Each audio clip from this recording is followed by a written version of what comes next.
आणि नंतर आपण काही न विचार करता आपण ते फटकन बोलून जातो आणि आपल्याला कळत पण नाही की आपल्या शब्दामुळं आपण कोणाला दुखवतो, आपल्या शब्दामुळं कुठला व्यक्ती आशीर्वादित होतो की त्याला आरोग्य मिळतंय की काय मिळतंय. तर परमेश्वराचं वचन सांगतं की तुझ्यामध्ये जे पॉवर्स दिलेत ना, त्या पॉवरचं जेव्हा उपयोग करतोस ना, ते विचार करून आपण केले पाहिजे.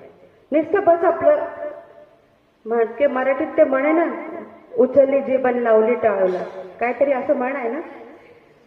हा, की बस उठून सुटून झालं आपलं, काहीतरी बोला आणि मोकळे. तुम्ही काय बोलतोय आपण याचा विचार करून आपण बोललं पाहिजे. परमेश्वराने आपल्या जिभेमध्ये एवढी ताकद दिली आहे. परमेश्वराचं वचन सांगतं की जीभ जी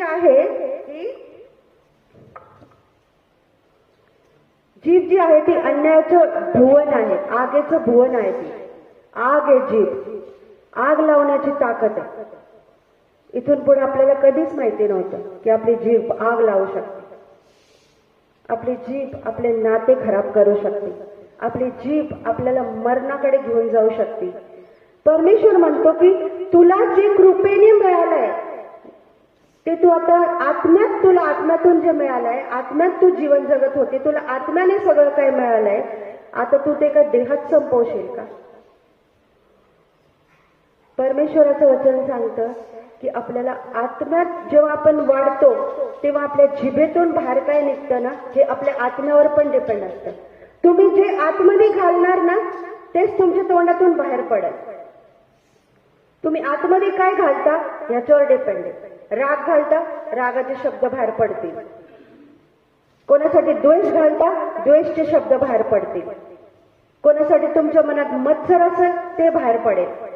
जे तुम्ही त्या जिभेमध्ये, जे आतमध्ये तुम्ही घालणार तुमच्या हृदयातून, आणि जे तुम्ही तुमच्या माइंडमध्ये विचार करणार, ते जीभ तयार करणार आणि ते त्याच्यातून बाहेर निघणार.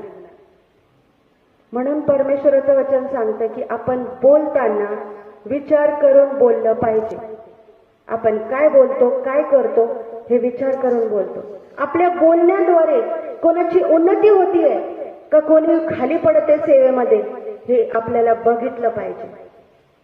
की आपल्या बोलण्याद्वारे लोकांच्या जीवनामध्ये त्याचं काय इफेक्ट होत आहे.